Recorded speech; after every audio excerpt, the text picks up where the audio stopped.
فهؤلاء الذين يحاولون أن يسهلوا في أمر المبتدعة وأمر المنحرفين يجب أن يحذروا، فخطرهم على أهل السنة والسلفيين أشد من خطر أهل البدع الظاهرين على أهل السنة. فالله معشر الأبناء في التمسك بالسنة الصحيحة عن رسول الله صلى الله عليه وسلم.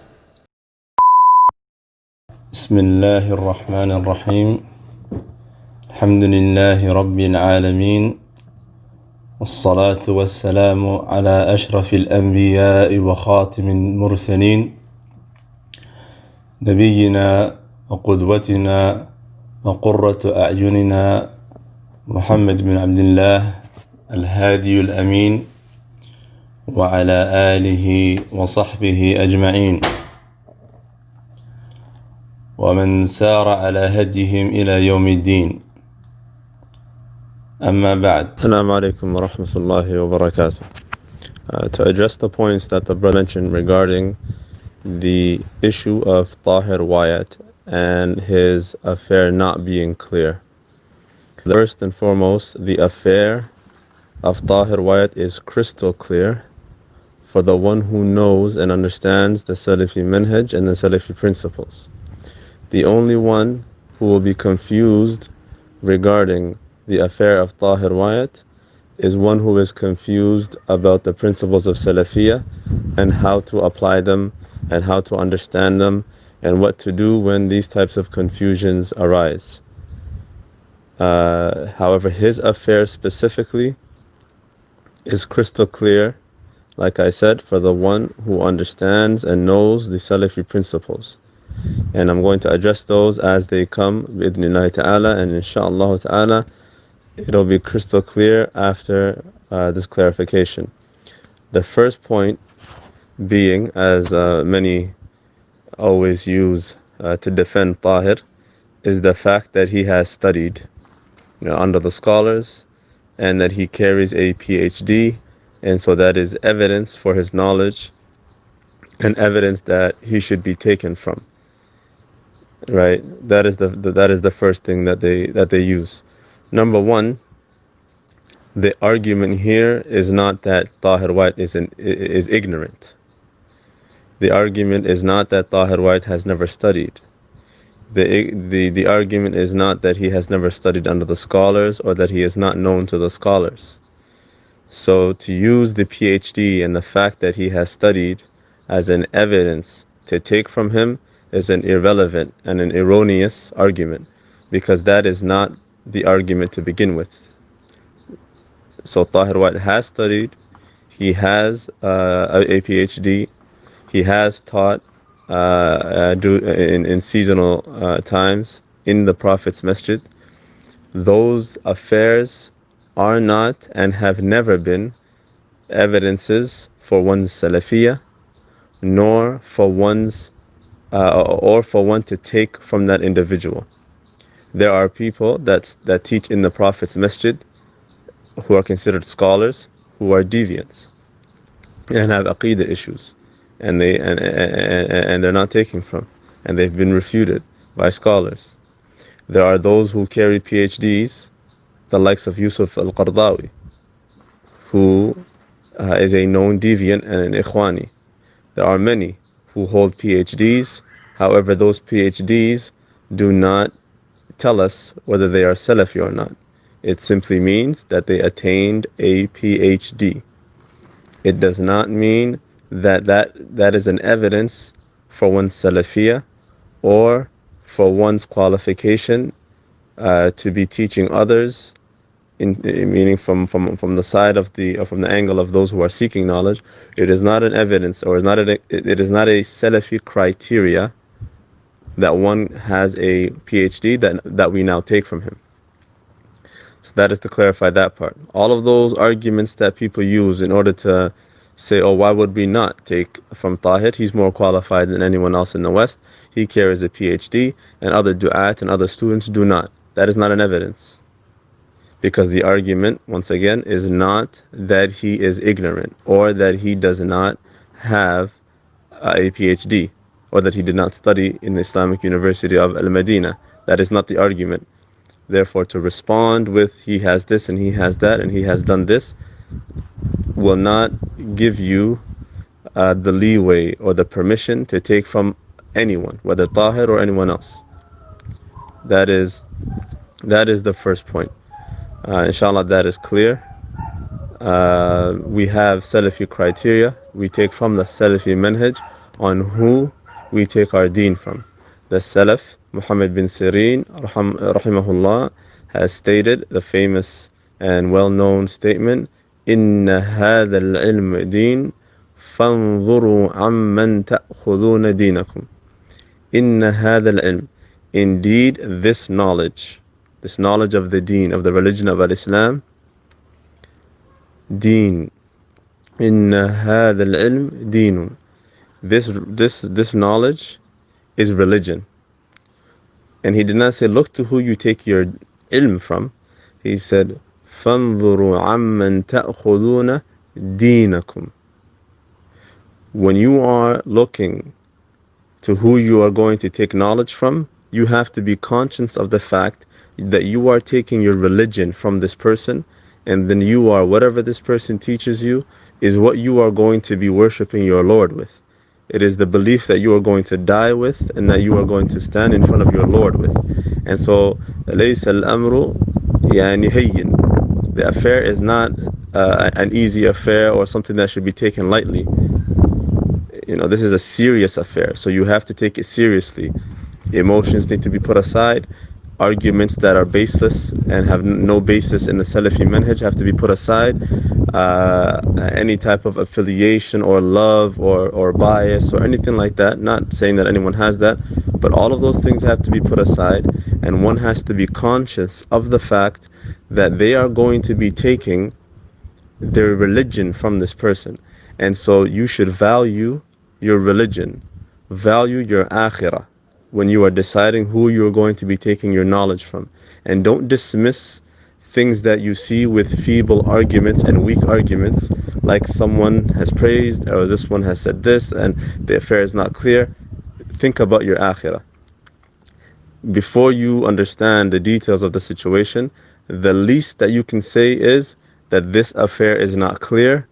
I should protect my religion and stay away, since I know some of these things go against the Salafi manhaj that he's doing. But to argue for the fact that he should be taken from, or no one should be speaking about him, etc., etc., when you yourself see the errors, that is not a correct methodology, nor is it in agreement with the principles of Islam. If you have a doubt, you stay away from that matter. You do not argue for the fact that you should continue to be taking from the person. So inshallah, that is the first point, and I'll address the second point now bi'idhnillahi ta'ala. The second point that was mentioned is the fact that there are scholars who are upon the Salafi manhaj who have praised Tahir Wyatt. And that is correct. There are Salafi scholars that have praised Tahir Wyatt in the past. Now, what do we do when a scholar has praised an individual? When a scholar has praised an individual, what does that mean exactly? The fact that a scholar praises someone. Do the scholars know the unseen and know what the person is up to all the time?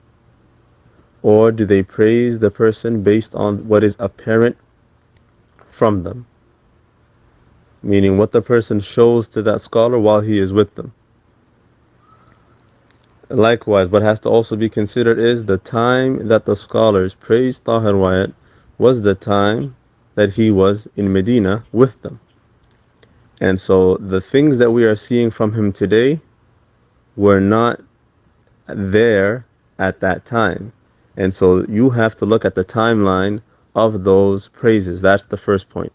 The time that they praised Tahir Wyatt is when he was a student there, showing Salafiyah, the Sunnah being apparent from him, whatever they discuss, and things like that. That is what the scholar bases his praise on. And one thing that was mentioned is that Shaykh Sulaiman al-Ruhaili is the one that praised Tahir, and that is incorrect. That is incorrect. I'm not aware of a praise of Sheikh Sulaiman al-Ruhaili for Tahir Wyatt. What we know of the most, well-known praise for him is from Sheikh Salih al-Suhaimi. And so that has to be noted. That correction has to be noted. The praise for Tahir Wyatt is from Sheikh Salih al-Suhaimi. As the brother posted, he posted the video of it in the group. Now, when a scholar praises an individual, and we see that which opposes that praise from him, do we stick to the praise and say no one can say nothing? Since the scholar praised and the laymen are not qualified, and nor are the students, and then we start comparing the level of the students to the level of the scholar, that in reality is the manhaj of the Sa'afiq that we've been warning against. So that is why I mentioned, what have we benefited from the manhaj of the Sa'afiq if we ourselves are repeating their same rhetoric and their same manhaj? We do not take the words of the scholars and the praises of the scholars and the criticisms of the scholars as revelations sent from above the seven heavens. The statements of the scholars are not evidence in and of themselves. They themselves require evidence. And so the praise of a scholar for an individual requires evidence. It requires us to see that praise manifest itself on that individual. Is that person actually deserving of that praise based on what we see? Meaning, if the individual, his condition and what he is doing is not in agreement with the praise that he has received from a scholar, we do not look to that praise. No matter how great that scholar is, no matter how important that scholar is, no matter how much we love that scholar, no matter how much we respect that scholar, his praise now disagrees and is not in agreement with the reality of the affairs. And that is what we've been learning from the fitna of the Sa'afiqa in reality. Because Shaykh Rabi' praises asbabs and these individuals. Shaykh Ubaid praises asbabs and the rest of these individuals that we know. Do those praises actually reflect the reality of these individuals? No. And that is why we rejected their praises for them. And so why is it any different for Tahir Wyatt? Asbabs and Germantown and all these other people and Troy, etc., we've seen their fitna, we've seen their extremism, we've seen their oppression on Salafis, clear Salafis. And so when scholars praised them, we didn't accept it, based on the principle that if the person is praised by a Salafi scholar, and we see from their actions and from their speech and from their behavior that which opposes that praise from that scholar, we respectfully do not accept that praise for them. Rather, we base our position regarding these individuals on what they show from us. And that is how Islam is, that is how we deal with people in Islam. We deal with what is on the apparent. The apparent, what we see from the person, is how we judge them. The praise of a scholar cannot remove what we see. And what we see from the individual, if there are evidences for it, then that is what we're obligated as Salafis, as Muslims, to follow. And it is not permissible for us to follow the praise of any scholar. And there is a confusion. The second point that I'd like to clarify is that there is a confusion with regards to what the praise of a scholar actually means. When a scholar praises someone, and then we see from the individual that which opposes the Salafi manhaj, we assume that the scholar is aware of what this person is doing.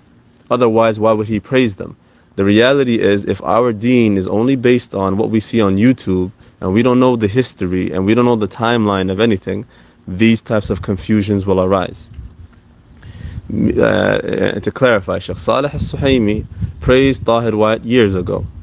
Now we see these things today. The past couple of years, we've been seeing what Tahir Wyatt is up to. Now we say, well, the scholar praised him, so how do we reject that praise? Well, based on the timeline, we see that the scholar praised Tahir Wyatt years before these things became apparent, and now we see these things.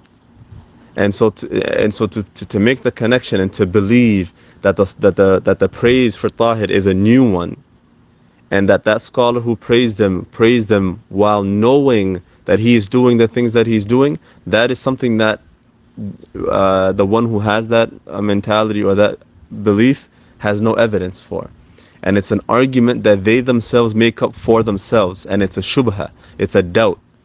It is a doubt that has no basis whatsoever, and it is not evidence. It is not evidence.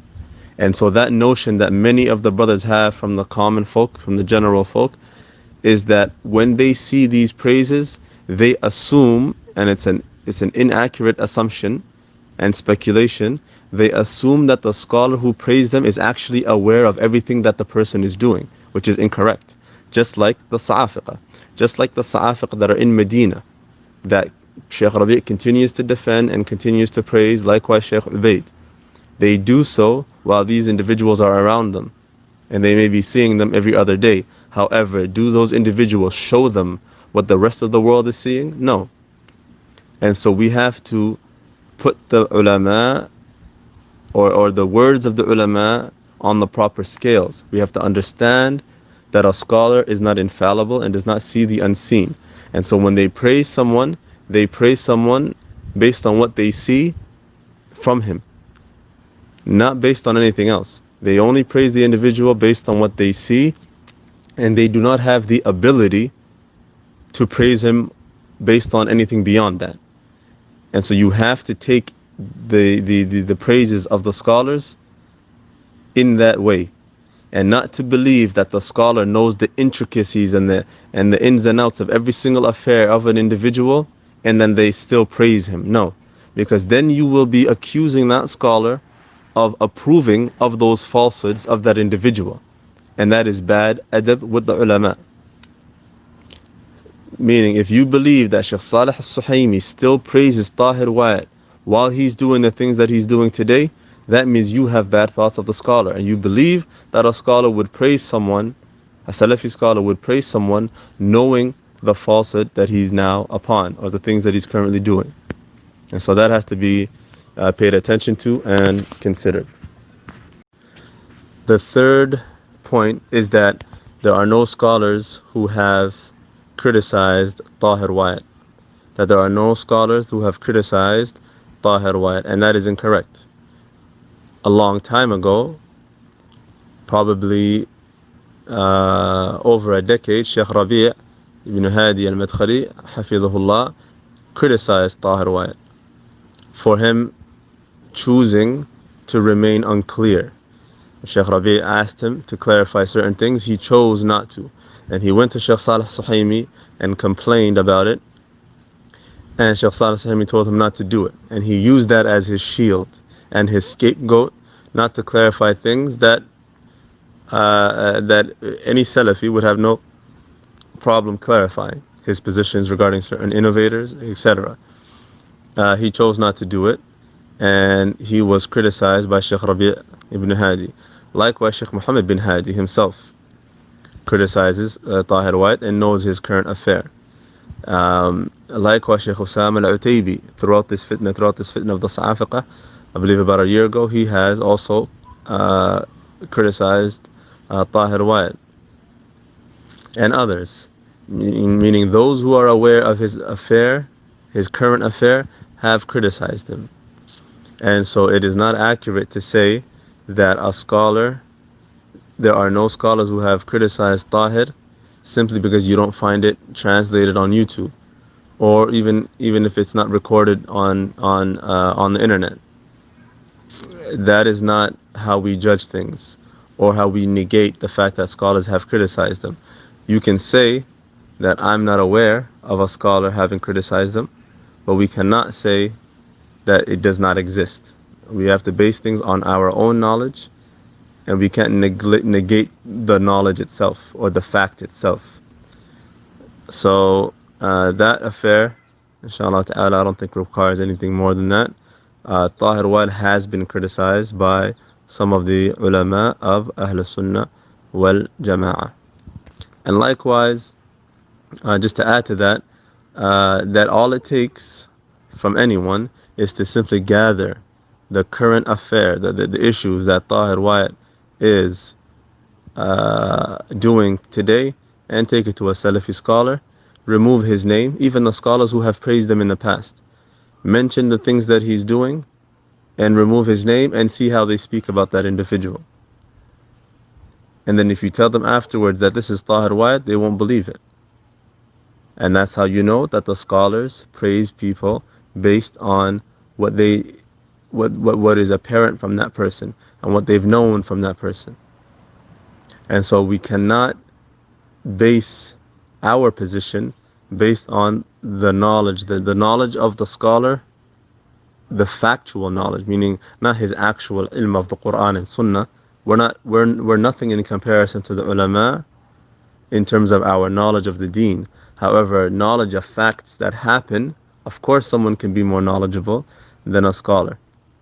The facts of things that happen, meaning occurrences in the world. You may see something, a scholar does not see it. So you have knowledge of that thing that happened, and a scholar does not have that knowledge of that thing that happened. And if you inform him of it, then he'll speak according to the Quran and Sunnah regarding that affair. And so that's what brothers have to understand. And that point, actually, I'm going to clarify it in more detail in one of the other points, bi'idhnillahi ta'ala. Point number 4 is Tahir Wyatt's associations and what that means. Regarding, or when looking at the Salafi manhaj. What does the Salafi manhaj say about associating and working with the people of innovation? Now, the asal regarding that issue is that it is not permissible to work with the people of innovation and deviation. That's the asal in the deen. And ijma' of the Salaf, it is consensus of the Imams of the Salaf that boycotting and separating oneself from the people of innovation, those who have a clear manhaj and a clear way that opposes the Salafi manhaj, that it is not permissible for one to work with them and give da'wah alongside them and befriend them and sit with them and walk alongside them, etc. One frees themselves from them, one warns against their deviations by name, their groups, etc. That is the asl in the deen. Now, there are scholars who, due to a maslahah that they see a greater good at times, and this is their ijtihad. And a point that I would like to clarify is that the ijtihad of a scholar weighing harms and benefits and looking into the affair and giving a fatwa from himself, does not change the Salafi manhaj. That's number 1. Nor does it change that the fact that it is an ijma', a consensus amongst the Salaf, it does not change that fact. So we have to look at it like this. You do not argue for the case of, oh, well, he's doing it, a scholar said so. Yes, the scholar, that's his ijtihad. That scholar, if he is correct in his verdict, then he is rewarded twice. And if he is wrong in his verdict, then he is rewarded once. However, that does not change the Salafi manhaj for us. The Salafi manhaj remains that it is a consensus amongst the Salaf that one free himself and separate himself from the people of innovation, and that he does not is not friendly with them and does not work with them, etc. That is the asal. Why is that the case? Why was that the case of the Salaf? You have statements from the Imams of the Salaf that are very harsh in showing their dislike and their disapproval and their harsh position towards the people of innovation. You would see some of the Salaf saying that if you see an innovator on one side of this road, walk on the other side. You would see some of them saying that I would rather eat with and sit with swine and monkeys or apes than sitting with a person of innovation or a Mu'tazili, etc.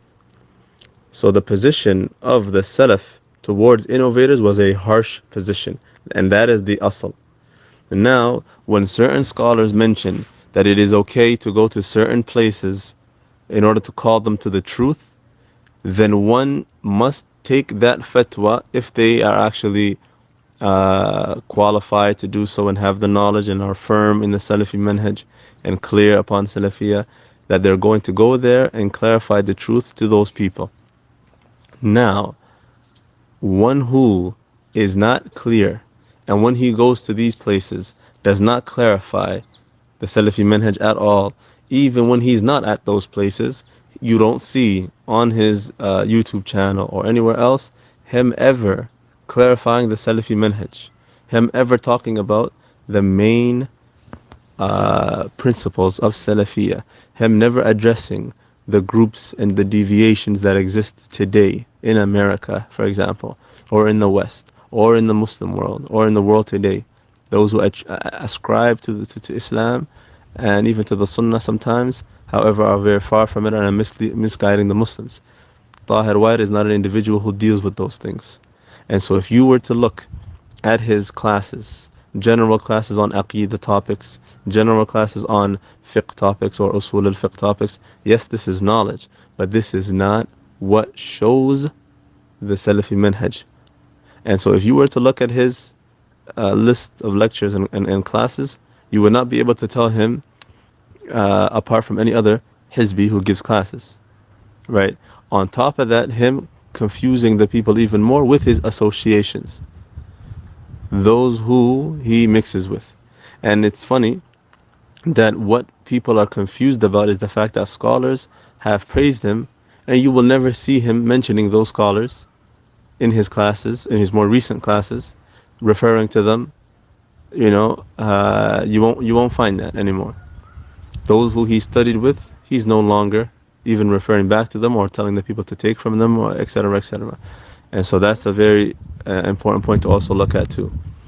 That Tahir left Medina, came back to America, and is on a completely other manhaj altogether, alongside Umar Sulaiman, alongside the Yaqeen Institute that is full of people who call to kufr in the name of Islam. Yes, kufr.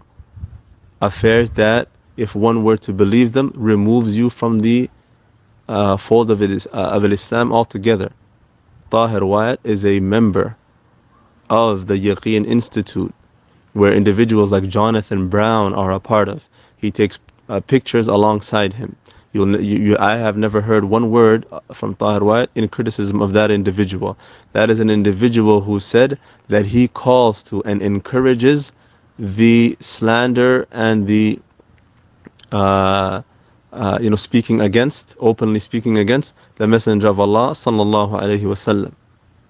That is open kufr. That's the type of people that Tahir Wyatt associates with and is a part of the same institute. Umar Sulaiman standing up for LGBTQ.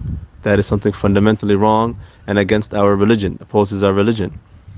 Protests, defending people like Salman al-Auda and Safar al-Hawali, and criticizing the governments, Islamic governments, and the government of Saudi Arabia.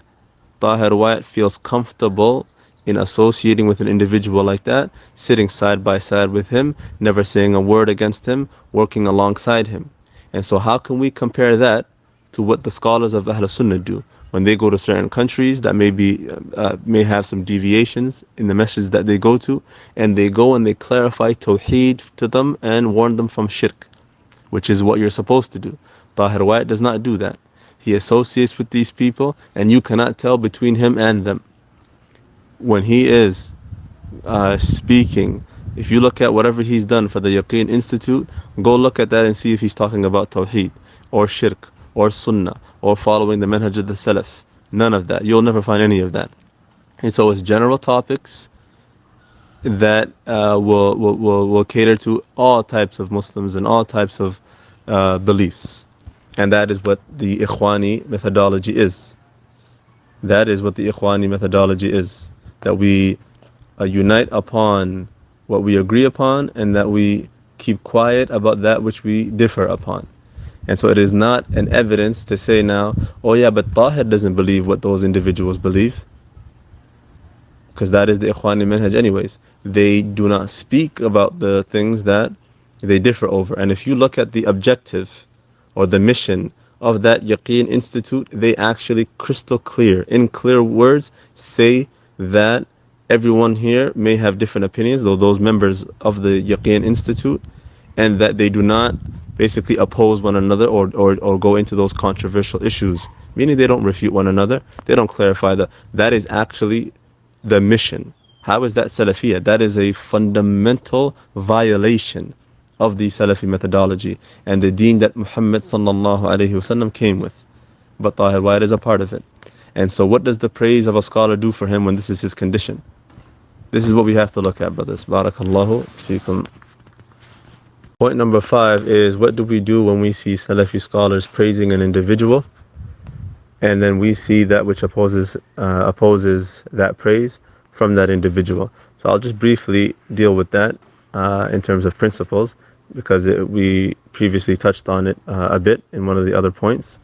But what one does in that situation is that, for example, a Salafi scholar will praise someone, and then we see that which opposes that praise. We start seeing, oppositions to the Salafi manhaj from that individual, whether it be associations with people of innovation, whether it be certain statements that oppose the Salafi methodology and things like that.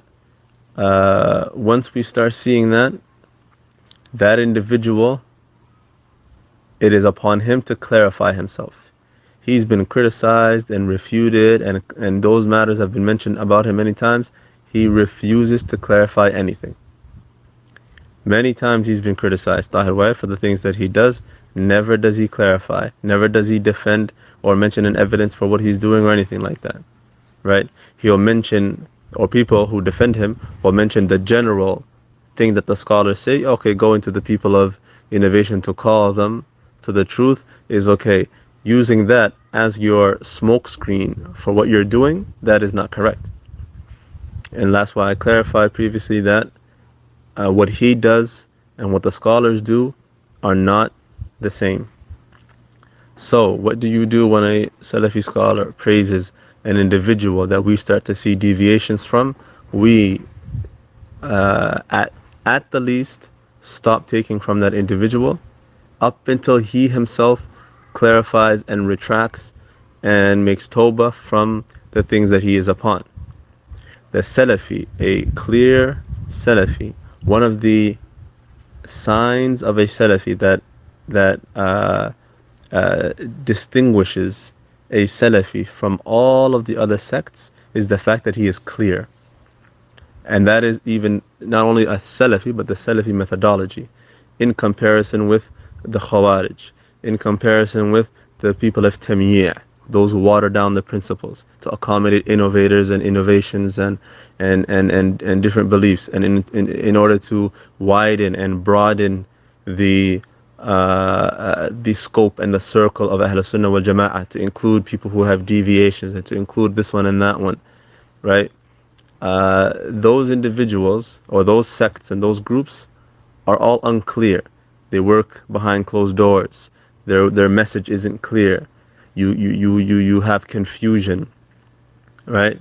But the Salafi methodology is crystal clear. Just like the narration from Umar ibn Abdul Aziz, where he said, rahimahullah, that if you see a group of people yatanajoon, meaning they come together in secret, like at night, for example, they come together in order to speak about affairs secretly, away from the Ammah, away from the general people, meaning their manhaj is a manhaj of secrecy and things that happen behind closed doors, just like the Sa'afiqah, just like the Khawarij, just like the Ikhwan al-Muslimin, just like everyone else, that they hide their manhaj and what they actually believe behind closed doors, and what their agenda is behind closed doors is not what they present to the people. Umar bin Abdul Aziz said that know that they are people who are upon dalalah, misguidance, and so use that scale for all of the different groups that exist in the world today. The only ones who don't fit that description are the true Salafis, who what they say in private is the same as what they present to the people publicly. Right? So these types of people who they'll tell you, oh, I believe one thing, but then everything you see that they're doing publicly opposes exactly what they believe, that is not Salafiyah. And so when a scholar from Ahl Sunnah praises an individual, he praises him based on what that individual showed him at the time that he knew him. And us, as Salafis who know the Salafi manhaj, we do not use that praise in order to continue to stick to an individual, because then we would have opposed the truth. Then we would have opposed the truth, and we would have raised the statement of that scholar above the truth, which is what the Sa'afiqah do. And so if we ourselves believe that we are free from the methodology of the Sa'afiqah, where we raise the scholars above their place, and we raise the statements of the scholars above their place and above the manhaj of the Salaf, then we are obligated to stay away. We are obligated to follow, the truth, and not follow the statement of a scholar when it does not agree with the reality of the affairs. The sixth point is how are praises from Salafi scholars understood, and what are they based on? As we mentioned previously, that the scholar, when they praise, in the science of Jarh wa Ta'deel first and foremost, the science of Jarh wa Ta'deel, which is the science of praising individuals and disparaging individuals, meaning criticizing individuals. Praising in order to encourage taking from the person, accepting their reports and taking knowledge from them, and disparaging them in the sense of not taking their reports, labeling them not trustworthy, or that their report and their narration not being taken, or their testimony, and likewise knowledge not being taken from them. And so that science is a science that is found within the methodology of Ahl Sunnah wal Jama'ah, which is taken from the science of Mustalah al-Hadith, how the Sunnah of the Messenger of Allah sallallahu alayhi wasallam was preserved for us. Now, regarding the principle of praise and criticism, the asl is that if you have praise and criticism, meaning both praise and criticism for a specific individual, then the criticism takes precedence over that praise. The criticism takes precedence over that praise. And why is that? That is because the scholar who praises an individual has a limited knowledge of that individual, meaning what they are praising that person for is only based on the information they have about that person and what they've seen from that person. They don't know anything beyond that. And so their praise is relative to themselves, and it does not give you the full story. However, the criticism is proof of further knowledge or more knowledge about the individual. And so as the scholars of Jarh wa Ta'deel say, that the one who is criticizing عنده زيادة علم على من يزكي, the one who is criticizing an individual has more knowledge about the individual than the one who is praising. And that is a fact, because the fact that the scholar who is praising praises based on what he knows,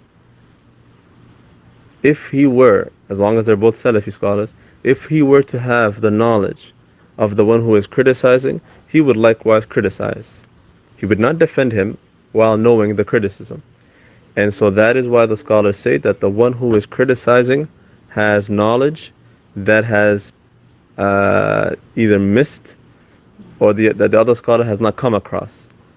And that is sometimes due to the other scholar, meaning maybe dealing with the person more or associated with him more, so he saw from him what the other did not see from him.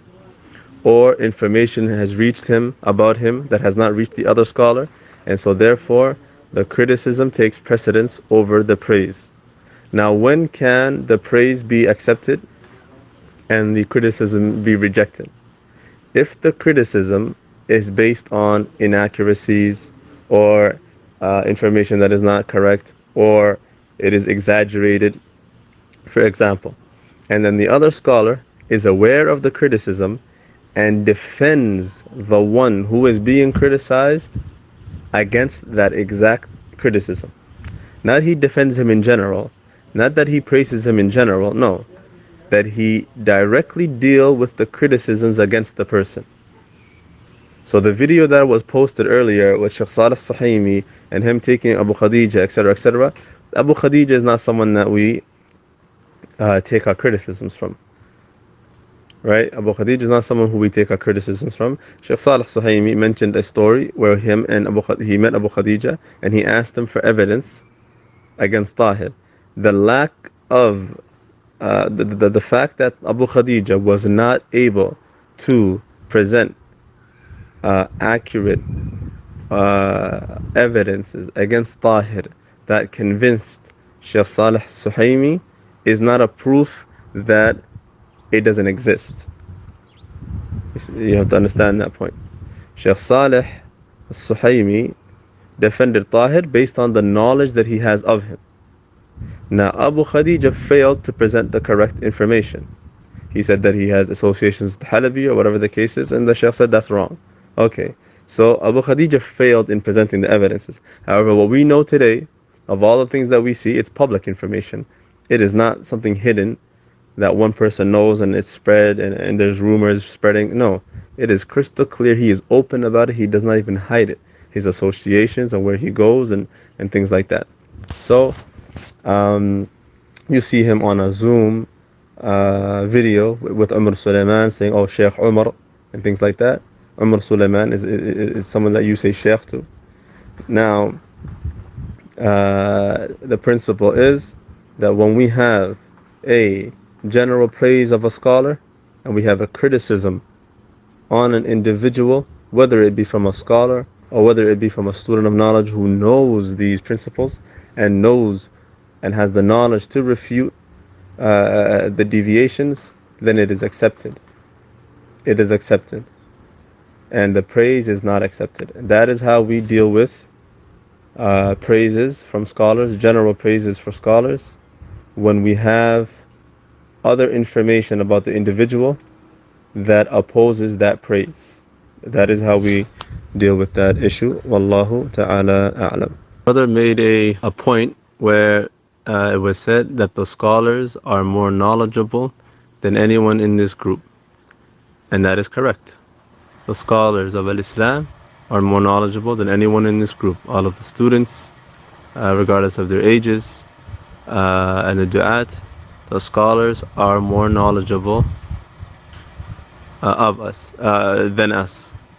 However, what does that mean exactly? The scholar being more knowledgeable about the Quran and the Sunnah and the rulings pertaining to Al-Islam and understanding the Salafi manhaj better than us. Does that mean that a student cannot know of an affair that has occurred somewhere in America, for example, and then that scholar not know of it? Because that is the very manhaj of the Sa'afiqah. Every time you refute them for something that the Sa'afiqah in Saudi were doing, they would, and then the scholar like Sheikh Rabi' or Sheikh Ubaid would reject it. They would say, oh, are you more knowledgeable than Sheikh Rabi' and Sheikh Ubaid? How can you know of these individuals' deviations and they not know? And so how are we any different than the Sa'afiqah if we're making those same statements?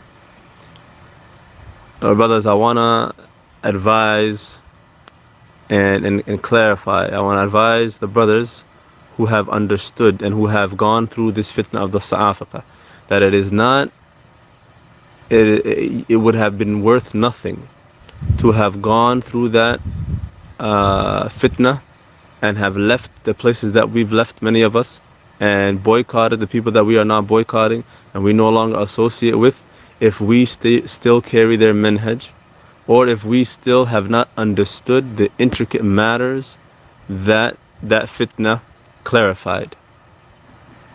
Meaning we were not boycotting personalities, we were boycotting an ideology of ghulu, of extremism, and of manipulating and twisting principles of Salafiyah, and making statements that in and of themselves are true, however falsehood is intended by them. And so the statement that the scholars are more knowledgeable than anyone else, in order to use that as a proof that no one here can talk about an issue, that is not correct, nor is it in agreement with the manhaj of the Salaf. I'll give you one example from the Quran. One example from the Quran whereby someone of less status had knowledge of someone of greater status and knowledge. In the qissa of the Hudhud, the story of the Hudhud and Sulaiman alayhi salam, in Surah Al-Nahl. If you read Surah Al-Nahl, you will find the story of the Hudhud, the bird, and Sulaiman alayhi salam. Sulaiman alayhi salam one day فقد الهدهد, and he could not find the Hudhud. He was missing the Hudhud and he was asking about where it went. And when it returned, when the bird returned, it said to Sulaiman alayhi salam that I have, meaning it went away and came back. And it said to Sulaiman alayhi salam, after he asked him where it went, he said to Sulaiman alayhi salam that I have knowledge of an affair that you do not have knowledge of. Now, if we follow this principle of the scholars are more knowledgeable, so there is no way a student or a layman can ever know something that a scholar cannot know, then there is no way that we would find something like this happening in the Quran, where a bird, which is an animal, can have knowledge of something that Sulaiman alayhi salam, a prophet of Allah, did not have knowledge of. How is it that a bird could have knowledge of something that Sulaiman alayhi salam, who is a prophet of Allah, who is receiving wahy, who is guided by Allah, who has knowledge that comes from Allah, right, and abilities that regular people do not have? Something was hidden from him alayhi salam, but a bird who was less status obviously than him, of less status, knew about an affair. And the affair that the Hudhud knew about was the affair of Saba and the people who would worship the sun. And so that Hudhud brought that information to Sulaiman alayhi salam. Now, is there a scholar on this earth, or that has ever lived, that has the knowledge of Sulaiman alayhi salam and is of the status of Sulaiman alayhi salam? Never. So, if it can be possible that Sulaiman alayhi salam, something could have been hidden from him, and that a bird could have known it, then how can we say that a student cannot speak, or a student cannot know, or a layman cannot know, or a layman cannot speak because the scholars have spoken, or a scholar has said something? That understanding is an understanding that goes against the Quran and the Sunnah and the manhaj of the Salaf. And we have many examples throughout time where the statement of a great scholar was rejected for the statement of a lesser great scholar, or a scholar of lesser status. That has happened throughout the history of Islam. And so it is a flawed understanding to believe that someone cannot get something right, meaning a student of knowledge who studied and understands, even if his general knowledge is not at the level of the greater scholar, but the scholar is still a human being and can miss the mark. He's a human being. And so yes, in general, the scholars are more knowledgeable than the students of knowledge, However, the student of knowledge can sometimes know of an affair that the scholar may not know of. And that is even with regards to the affairs of ilm, meaning the meaning of the Quran, the meaning of the Sunnah, the understanding of this hadith, the understanding of this verse. A scholar may sometimes not know it, and a student can benefit him and say, Shaykh, I read such and such, and this is what I understood, and the Shaykh will say, Jazakallahu khair. That is with regards to knowledge. However, when it comes to affairs of occurrences, something happened somewhere, the factual events that happened, meaning Tahir did such and such, that has nothing to do with the knowledge, the general knowledge of the deen. That has to do with whether it happened or not, and who saw it and who did not see it.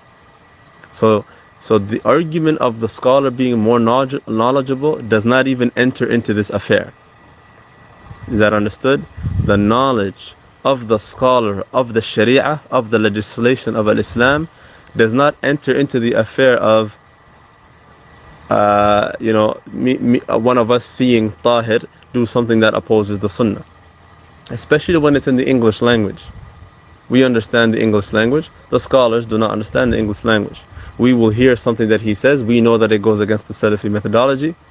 And if you see a scholar that has praised them, and you say, Shaykh Tahir said such and such, he said, no, that's not possible. I know him.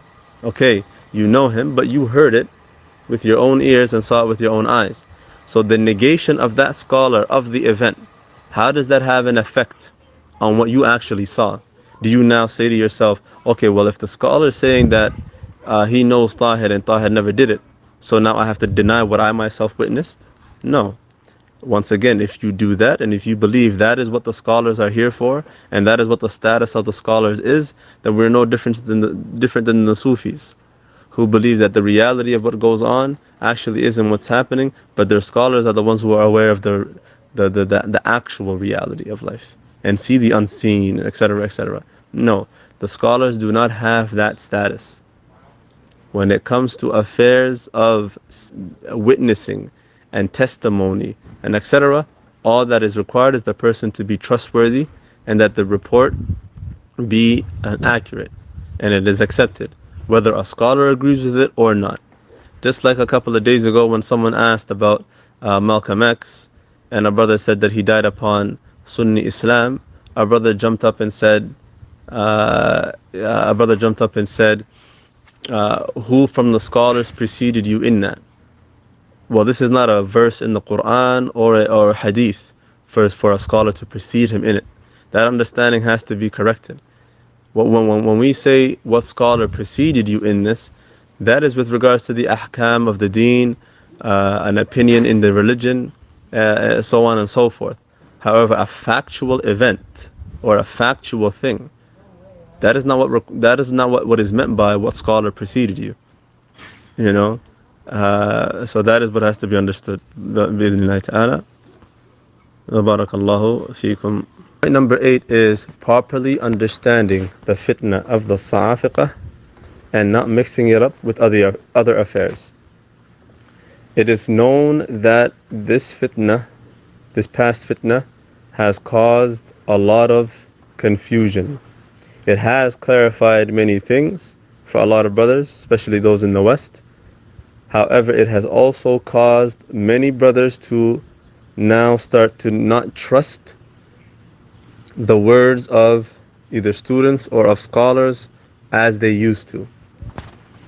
And what I mean by that is some of the principles that we've been refuting the Sa'afiqah for, such as them speaking about people without evidence, such as them slandering the scholars, right? Such as them twisting and flipping some of the principles of Salafiyah. Now there are brothers who take that situation that is with the Sa'afiqah, and anytime that they see someone mention something about another person, they believe it's the same thing that was happening with the Sa'afiqah, and so they jump up and say, we don't take nothing without evidence. Yes, we don't take nothing without evidence, but you need to understand what evidence actually is when it comes to mentioning things about different people. Now, it's different scenarios. If a Salafi is criticizing another Salafi for something that he has done, you bring the evidences and you refute that individual with clear-cut evidences, especially if you're trying to remove him from Salafiyah. And that affair, removing him from Salafiyah, depending on what it is that the person has fallen into. For example, if it's mistakes with regards to the Salafi manhaj that can be corrected, then you do not rush to remove the person from Salafiyah.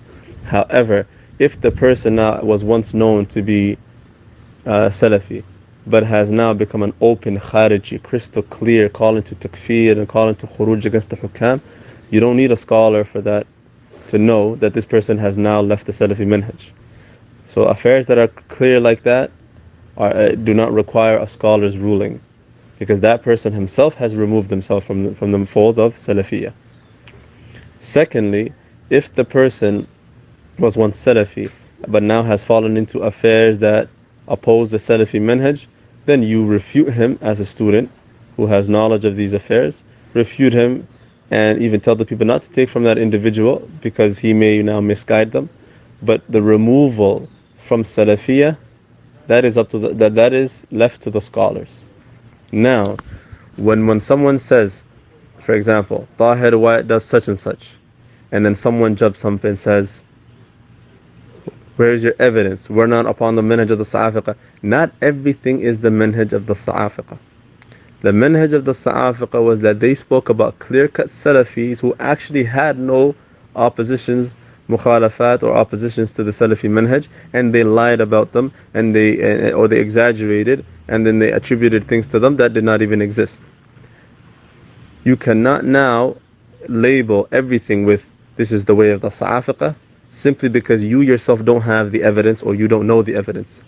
It is sufficient to say, Akhi, can you please provide me with the evidence for such and such statement that you made about this person? But to always believe that it is the manhaj of the Sa'afiqah, every time the evidence is not mentioned at the moment, that is not correct. As we mentioned, for example, the affair of Tahir Wyatt, what he's doing is crystal clear, it's all over the place. And so if someone now in this group, for example, or anywhere else says, Tahir Wyatt has such and such and does such and such, say, Akhi, can you provide the evidence? But to say, this is the manhaj of the Sa'afiqah, there is such and such, and people are still upon the manhaj of the Sa'afiqah, and people still have the harshness of no, Tahir Wyatt actually has things that he's done. And the Sa'afiqah accuse people with things that they have not done. So that is not the same as the manhaj of the Sa'afiqah. So we have to understand what the actual issues with the Sa'afiqah were, so that when we see it, we can actually detect it for what it is. But not to label everything, and now be cautious of everything, and now to have doubts about everything that exists around us, and start to believe not that the Salafis that you once knew to be Salafi are not clear, and that they also have issues, and that the Salafi community now has issues. That is waswas from shaitan. That is from the whispers of shaitan.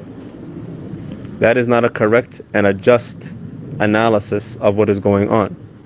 Especially when those who one may think these things of are the main ones who are at the forefront refuting these affairs and refuting these principles and concepts and the extreme nature of the Sa'afiqah, whether they're in the West or in the East.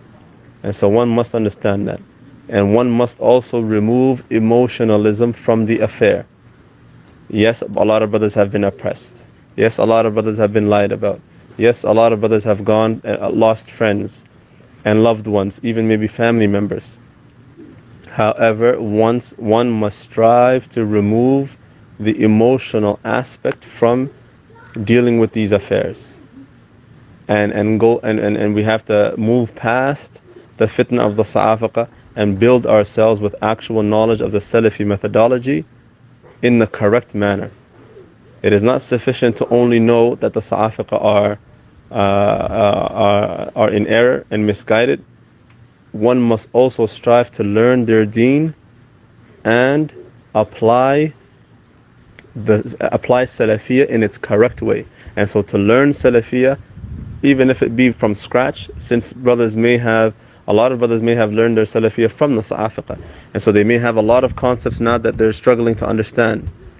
One must now strive to learn and ask about these things, and not to remain upon what they used to be upon, and continuing with their doubts and their misunderstandings for a long time, because it's going to cause you to become weak in your manhaj and to start to look elsewhere to get your religion. Shaitan will make other speakers now more appealing to you, and that is what is happening to people. They are now taking from people and making excuses for people like Mufti Munir, Tahir Wyatt, and others, because of how much they've been harmed by other Salafis. And that is not the solution either. The solution is not to now believe that everyone that the Sa'afiqah ever spoke about is now guided, or they have been oppressed. For example, those who have gone through oppression, for them to now say, oh well, if they oppressed me, they probably oppressed everyone else too. And so now it's okay to take from Tahir, it's okay to take from Mufti, so it's okay to take from so and so and so and so, since those guys apparently show some sort of Salafiyah, and those guys have ghulu, and now these guys are also innocent. That is what a lot of brothers are going through. And I urge the brothers to learn their Salafiyah properly. I urge the brothers to learn their Salafiyah properly, and to not fall into the traps of the shaitan, who's going to lure you to people of deviation due to this the emotionalism that you carry with the understanding of the deen. If you try to understand the deen from an emotional aspect, it is going to lead you astray. It is natural, yes, to feel emotional and to feel hurt, obviously, because you've gone through oppression. However, you have to seek refuge in Allah from the shaitan, and have to be sincere in learning your deen in the correct manner and learning the balanced way of as-Salafiyah. But to look at affairs from the eye of emotion is not the way to go, and it is going to lead you astray. Point number 9 is that you have a detailed praise from Sheikh Sulaiman Al-Ruhaili. The only thing that I would like to clarify there is that it is not from Sheikh Sulaiman Al-Ruhaili, it is from Sheikh Salih Al-Suhaimi. Sheikh Salih Al-Suhaimi is the one that praised Tahir Wyatt, and it is not Sheikh Sulaiman Al-Ruhaili. So the reason for clarifying that is so that we do not attribute to scholars that which they are free from. Someone may now take that and now run with that and spread it and believe that it is accurate. However, that is not the case. And so I'm clarifying that Sheikh Sulaiman Al-Ruhaili is not the one who praised Tahir. Rather, it is Sheikh Salih Al-Suhaimi who has praised him. And the 10th and final point is in response to the statement, quote, clarity on my first paragraph. I was saying it's not the place for a layman or a student to make a ruling on somebody. Naam.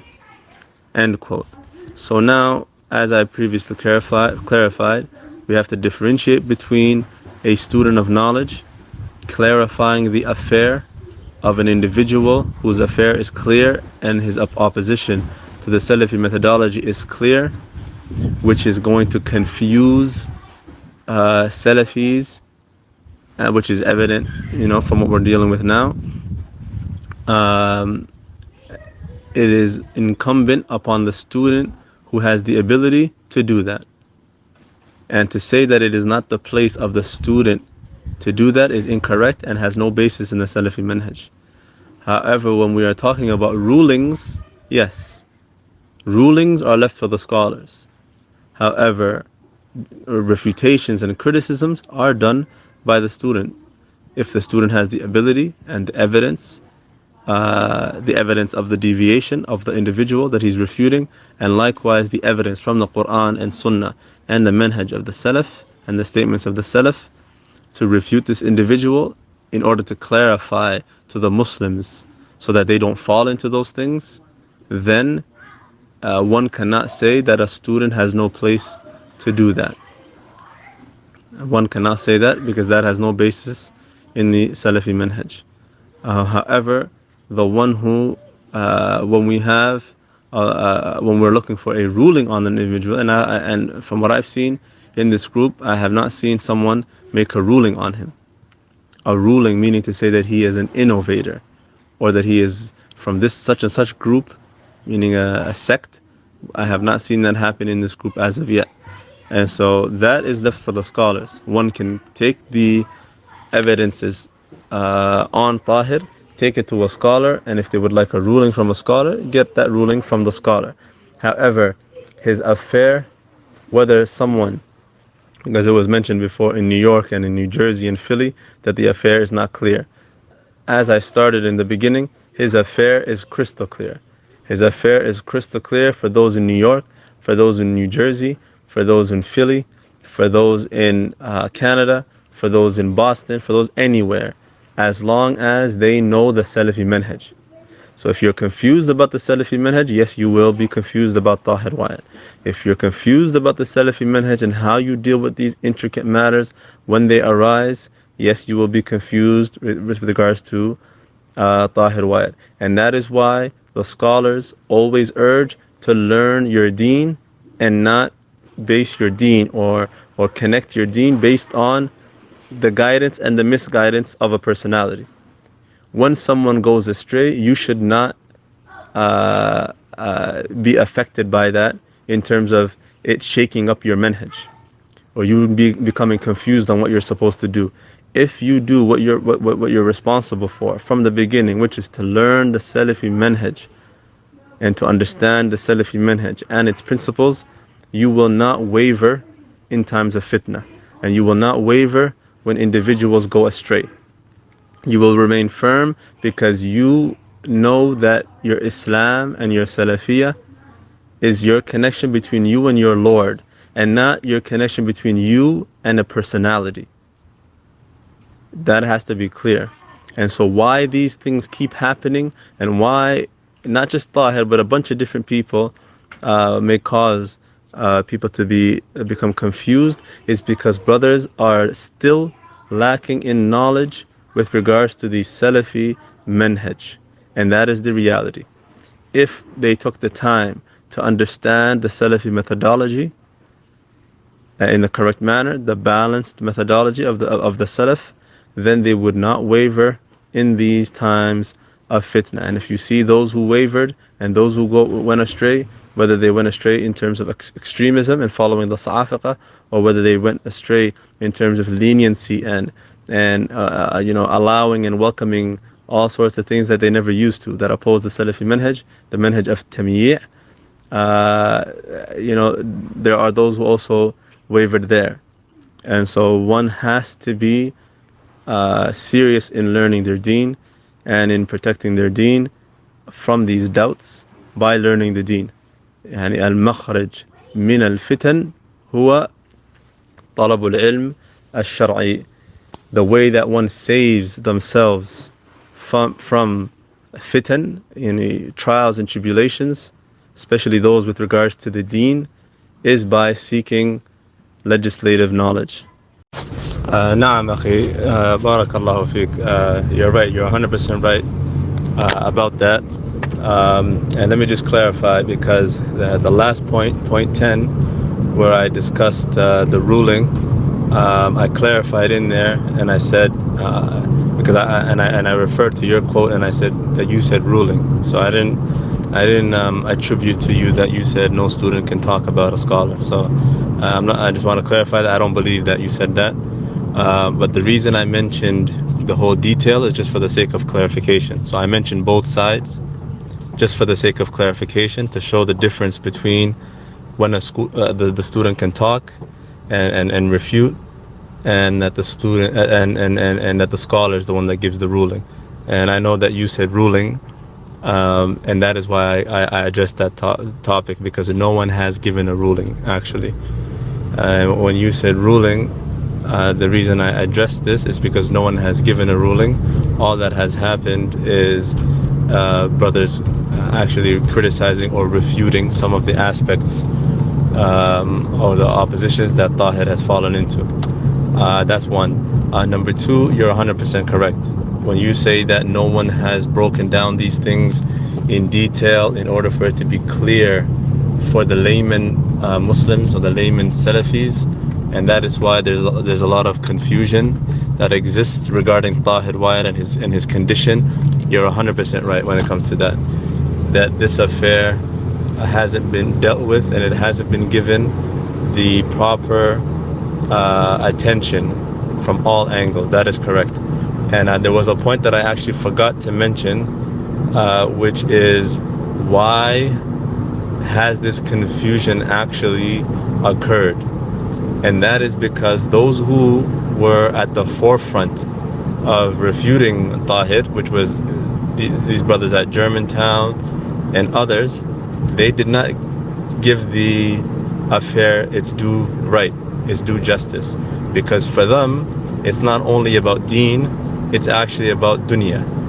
They have a personal agenda. They had a personal agenda towards Tahir, and when they would refute him, they didn't do they didn't do enough to convince those who did not understand these intricate details of the Salafi manhaj and these principles. They didn't do enough to convince them. Instead, there's a lot of shouting, a lot of name calling, a lot of lies sometimes, a lot of exaggerations sometimes. They may bring some evidences sometimes, like who he mixes with, but the people don't know why that's an issue, because a lot of them could be new to Salafiyya, like you said. A lot of them cannot have understood some of these things. So it's as if they were telling people things that they could not understand. And the manhaj of the Sa'afiqa actually caused harm in that respect.